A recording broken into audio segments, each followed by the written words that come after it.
What up? Salvador Briggman here. Welcome back to the Crowdfunding Demystified YouTube channel. And you are privileged today, my friend, because we're gonna dive into some of the GoFundMe tactics that work in order to get a fully funded GoFundMe campaign. Now, I know that's a huge promise, right? That's a big promise, but really I think that when you begin to digest some of the stuff that I'm gonna be mentioning in just a second, it will begin to just kind of open up the hood or kind of pull back the curtain, and you'll just be able to see it more clearly, how you're going to get people to take action. And whether you've been struggling when it comes to social media, if you don't even know where to begin when it comes to promotion, if you've never done anything or promoted anything before in your life, this is going to be some easy, low-hanging fruit for you to start taking action and some of those tactics that are actually proven to work in order to get people backing your campaign or becoming a donor to your fundraiser on GoFundMe. I'm mainly making this video for those in the audience that are doing a personal fundraising campaign. So if you're trying to raise money for travel costs, education costs, medical bills, unforeseen circumstances, you're trying to raise money on behalf of someone else,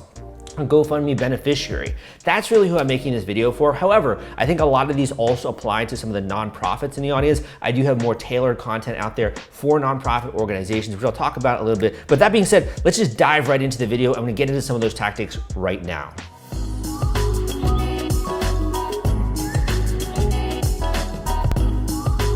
Okay, so let's get into this. What are some of the ways in which you can make sure that you raise more money while you're on GoFundMe than versus if you're just trying to go out there and just kind of like wing it and trying to maybe do what the movies talk about, right, when it comes to marketing and promotion. You've never maybe done a promotion yourself. This is gonna really help you rethink that process and kind of dial a little bit more in. So let's talk about this. So the main thing is that we're trying to understand, how do we get someone to take action, okay?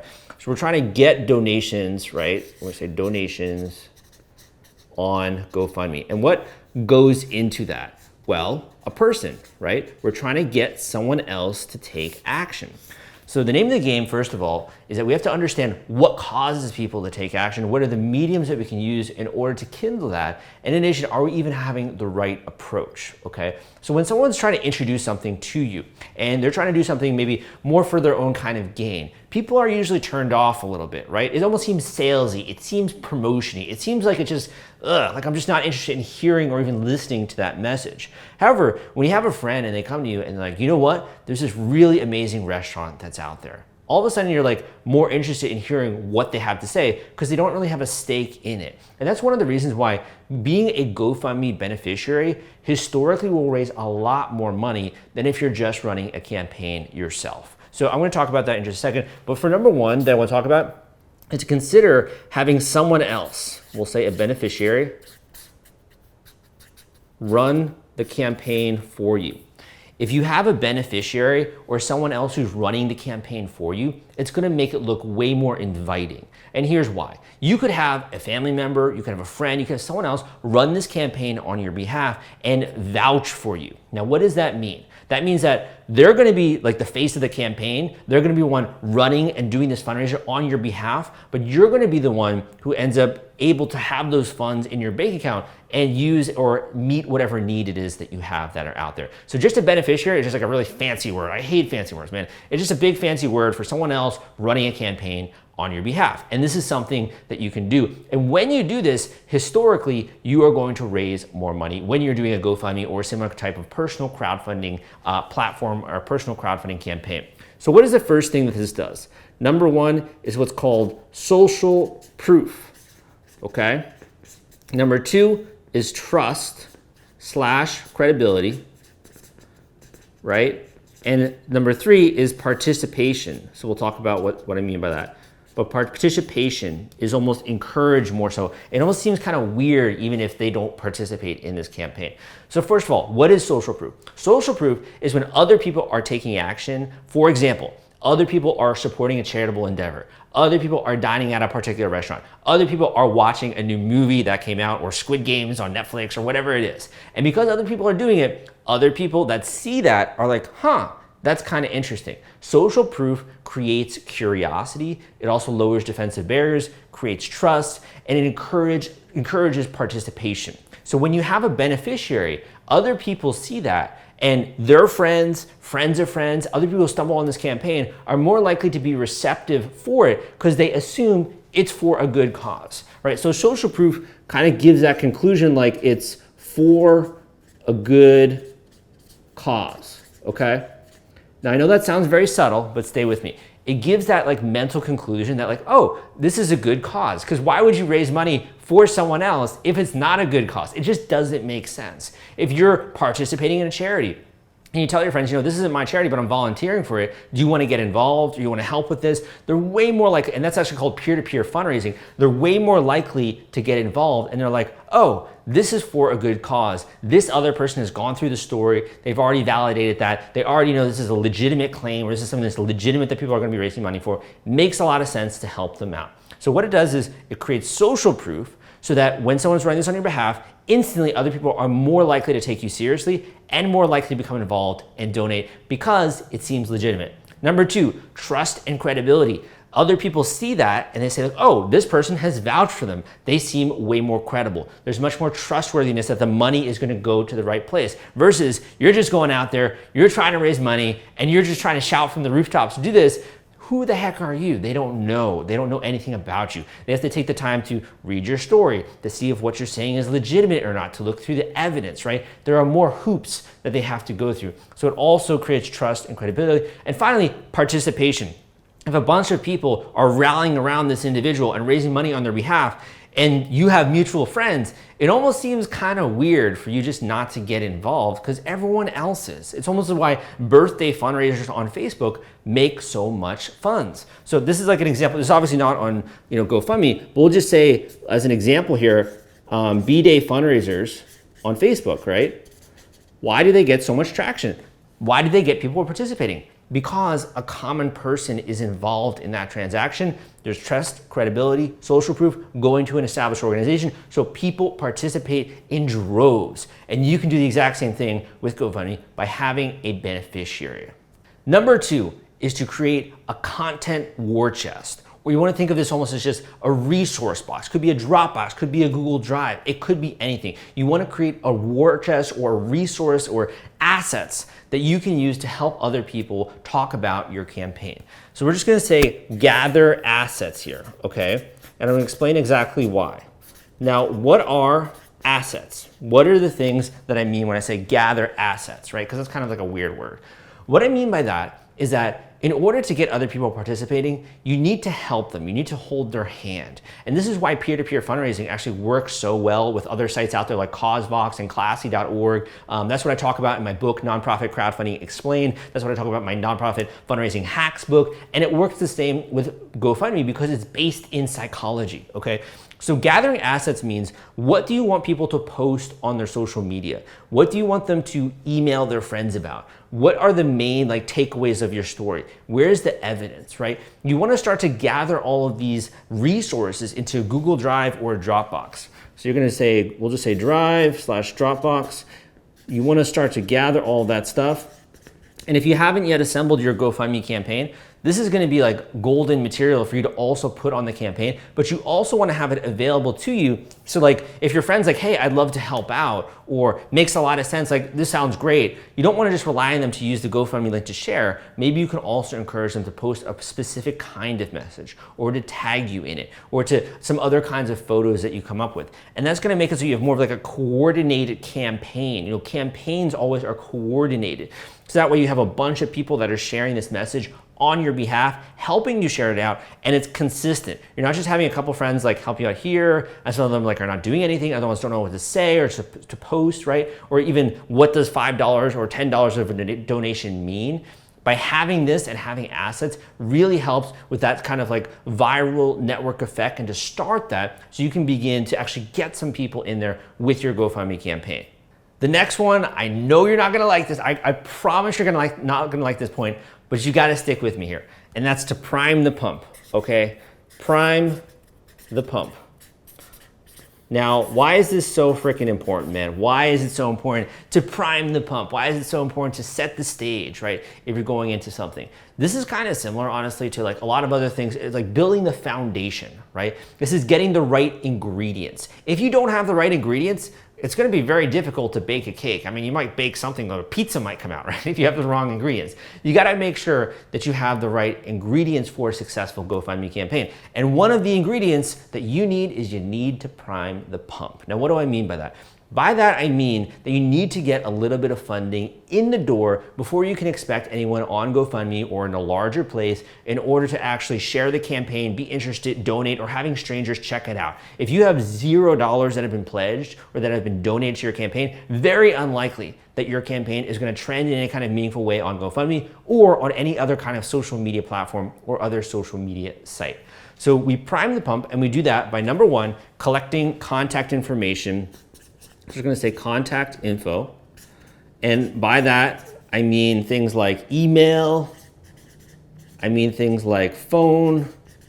I mean things like Facebook messaging people. And you're going to let them know, those people that are in your network, that are part of your church group, that are a member of whatever it is, the organizations that you're a part of, first and second degree connections, you're going to let them know via email ideally. Phone is also great. Posting on your Facebook is awesome, but Facebook Messenger is way more powerful, right? You're gonna let them know by reaching out to them personally about what it is that you're doing. Why do most people not do this? Fear. They don't want to come off as they're begging or they're pleading or they're asking people for something. But you spend so much time investing in these relationships, and if you have a legitimate need, if you have something that's going on in your life, there's absolutely no obligation for someone to help you out. But if you draw this and say why this is something, what is this going to go towards? Talk about the bigger vision and what you're really trying to accomplish. If you're trying to raise money for your tuition, for example, what are you then going to do with your degree? How are you going to help the world? What kind of change or impact is this going to allow you to make? And how can you invite your friends and family to become a part of that process? Think bigger. Think more about what impact you're trying to make in general, and communicate that via email, phone, and Facebook Messenger. And what that's going to do is that, number one, people are going to start to be aware of why it is that you're doing this. So when this pops up in their feed, it's not going to be like this random thing that you're starting to do, and they're like, I don't even know what this whole GoFundMe thing is. Number two, it's going to encourage some of those people that this is something that's important. And those people will take action and begin to support your campaign. And I recommend that you actually ask them. You ask them that question. Can I count on you? Would you be willing to be involved with this? Is this something that you can help with? I know that this is a super strange ask, but this would really be very meaningful to me. It makes so much, even like $10 if you could throw out this campaign would mean a lot, right? So the more that you can make it tangible and also tie, giving money to that actual end impact that you're going to be making, you'll be surprised. A lot of people will help prime the pump for your campaign, getting that funding meter going so that you can reach the larger ecosystem out there with GoFundMe and also more people out there online. Number 4 is to tell your story, okay? Now, let me ask you a question, because this happens to me all the time, my friend. This happens to me all the time, and maybe it's just because I get so excited and I don't always think through my thoughts, right? And I'm just kind of spouting words. It just happens to me a lot. Have you ever been in a situation where you tell a story to someone, a story of an experience you have? All stories are about experiences. Keep that in mind. Any kind of experience you've had in life, in order for someone else to understand that, you gotta talk, you gotta tell them, right? You gotta tell them a story. Have you ever told someone a story and you were expecting this emotional reaction and they're just like, huh, that's interesting, right? And you're like, oh, well, you just had to be there, man. You just had to be there, right? And it just feels like there's this disconnect because they didn't feel the way that you expected them to feel. And that's an example that happens to me all the time. That's an example of you just not putting enough effort into really telling a story. I know that it sounds weird, but the only way that someone's gonna have the same emotional reaction that you had to an event in your life, an experience in your life, is if you effectively tell a story so that then when they hear that story, they see that story, they read that story, they feel the same emotions that you do. This is the number one thing that is holding most campaign creators back from actually getting donations on GoFundMe. It's because they think, oh, this need is legitimate, makes a lot of sense. This is something that I'm raising money for. I think I communicated fine. Let's put it out there. They put it out there and no one really backs it, no one supports it, no one donates to it, no one even checks it out. And why? I don't understand. This is a legitimate need. It's because you're not in the game of going to a government agency and redeeming something I don't know if you have disability or if you're getting unemployment or something like that. It's not a system designed that way. You're trying to get people's attention. You're trying to communicate with other human beings who have so many things that are going through their head, so many things they're doing every single day of their life, and you're asking for their attention. My friend, we are so ADD nowadays. The only way you're gonna get a random person or someone who's just a third-degree connection to care about what you're doing is if you effectively tell the story. So what are some of the elements of the story? Number one, obviously, would be great if you could have some photos. Why is that? Because it goes back to trust, credibility, social proof, legitimacy. The fact that it's real, it happens. If I was trying to get you, to buy something or to sell something or get you to do something and there's no proof of any kind, you're naturally gonna be a little bit skeptical. If I told you this crazy event happened, you're like, really, did it, right? And I don't describe the story or I don't give you any kind of proof or I don't show anything, you're gonna kind of, like in the back of your mind, just kind of doubt it a little bit. So the more that you have photos, the more that you describe with emotions, right, in detail, and you use some of those storytelling techniques, the more that people are going to believe you that this thing is real, that this is legitimate. Talk about the stakes. We know what is going to happen if you're not able to run this campaign. What does this mean? What is the downside? What is the upside if you are able to? What is that future that you can kind of paint the picture of this? If this thing goes well, we'll be able to do X, Y, and Z. And in addition, people love to get involved in stories, right? That's why they have amusement parks. That's why they have Disney. It's so you can get involved in this fantasy world. So also talk about what impact people can have in that actual story. And I'll give you an example here. This isn't related to GoFundMe, but I had a friend who actually did a cool film fundraising campaign. And the main reason I got involved was that I felt like I could make a difference, that I could make this thing happen. So it made me so excited to participate, ended up donating a bunch of money to it, and it got funded, and it was like super cool. And then they put on this whole film thing in Brooklyn. It was really cool. I felt just so grateful to be a part of it because I felt like I could make an impact. So your story also has to have that element. How can donors make an impact? Number 5, so the next point that I want to go into is a little bit more in the tactics in the way of psychology and really just getting people to really become involved in your campaign. Now, there are so many different tactics we could talk about, for example, like social media, different platforms that are out there, using different tools. And I cover a lot of this, honestly, in my videos on YouTube, and also a lot more of these in the GoFundMe cash machine, which I'm going to be talking about in just a second when it comes to some of the different templates that I put together, some of the things that are proven to work to raise funds. But for now, let's get into point number 5. Want to take all the stress out of fulfilling your Kickstarter rewards? Fulfillment is the turnkey solution that puts product delivery on autopilot. The top campaigns use this trusted high-tech provider to store, package, and ship their products. Focus on growing your business. Leave shipping to the experts. Don't wait. Get a custom quote from Fulfillment today. Link in the description. So number 5 is urgency. And really this goes back to attention, okay? Attention. So this is, ideally this is something that we should know a little bit more about in general when it comes to marketing, but obviously most people that are just getting started here might not be familiar with this. So urgency / we'll say attention, okay?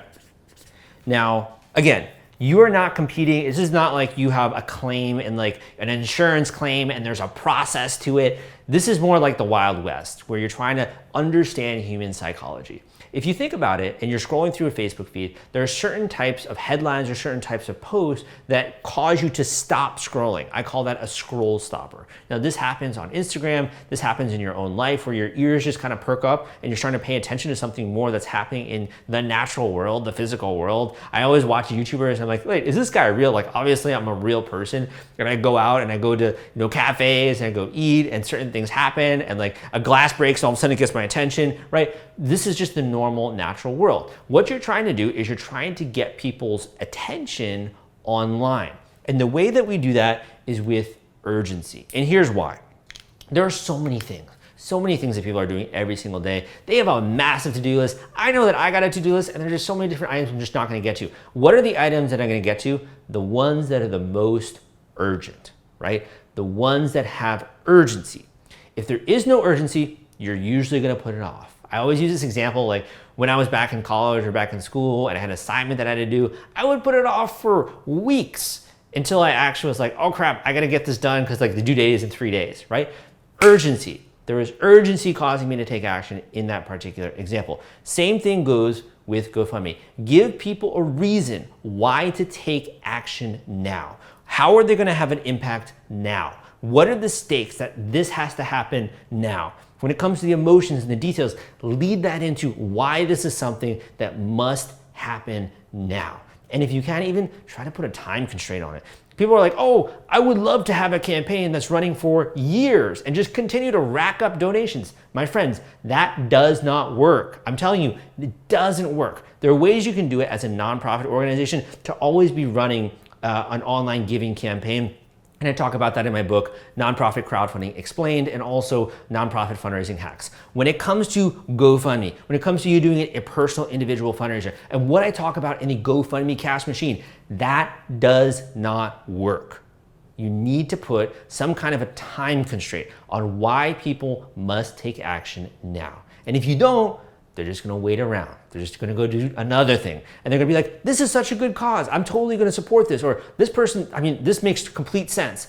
And then they're gonna go to a cocktail party, they're gonna go to a restaurant, they're gonna do something else, and they're just gonna forget about you, unless there's urgency. So you wanna make sure that there's urgency. And this is a tactic, my friend. This is just one of the tactics that I talk about in the GoFundMe cash machine. So if you are really looking to level up your campaign, first of all, make sure that you have beneficiary, and if not, social proof, trust, credibility. Try to build up, if you can, some of those assets to help other people talk about and share your campaign. Really prime the pump. That is so important to ranking well on GoFundMe, but also when it comes to just getting attention in general. Talk about the story. If people are not resonating with what you're doing, it's because you're telling a story and they're just not reacting in the same way that you hoped. And you're just kind of like, oh, that's interesting, but they didn't care. The reason why they don't care, they didn't feel any emotions. Right? They didn't feel any emotions. They didn't have enough details. They didn't believe it. There weren't photos. There weren't stakes. There's no way that they feel like they're making an impact in your life or in what you're trying to do larger when it comes to the world. You gotta have a reason. And finally, that urgency is like going for the jugular, my friend, to get their attention, because there's so many things that are clamoring for that attention. So when I was just first starting this, I started in the crowdfunding industry in 2012. I think that one of the biggest asks that I have is just help me do it. Just help me do a plug and play system where you can just use the scripts, all of the emails, all of the things that go into an effective campaign to just download this thing and to have it work for your project. And it's taken me so long, my friend, to be able to codify a lot of these lessons, to even teach them now to you. It's taken me so long to uncover a lot of these, and a lot of it's based in science, right? The book I wrote, Nonprofit Fundraising Hacks, going into the science of online giving, that applies for anyone out there, no matter what your category, no matter what you're trying to raise money for or how much, it applies to raising money online. And think of the GoFundMe cash machine as supercharging this. So you're kind of, having to invest a little bit upfront, but you are supercharging your campaign because you're putting this thing on light speed. You're getting access to all these tactics, tools, resources, worksheets, etc., that are going to be proven to work for your project. And it's taken me so freaking long to put this and assemble this war chest of tools just for you to freaking open up and to start using these things, right? So this is very powerful. It's not for everyone. Going to be honest for you. So the first thing I want to mention is that I'm going to set up a free link for you that will allow you to just enter your name and email, and you're going to start getting some of these lessons to you delivered for free. For those of you that really want to level up your campaign, and I think it's only going to be a couple, right? It's one of those people that just wants to start taking action. It's ready to stop fumbling around, trying to figure this out. And that's the cool thing is when I was in school, man, I hated trying to figure stuff out. I hated trying to figure out puzzles, and I always just felt kind of dumb, And in business, what I realized that you can just have other people help you, and you can solve that Rubik's Cube. You don't necessarily have to be the brains behind the operation. You just have to use the system that works in order to get the result. And that's what the GoFundMe cash machine is. So I'm going to also link that up down below if you're interested in checking that out. And I'm so excited if you decide to join me on the other side with that. But that being said, I really hope that this video at least started to open your eyes to it's not about the platform.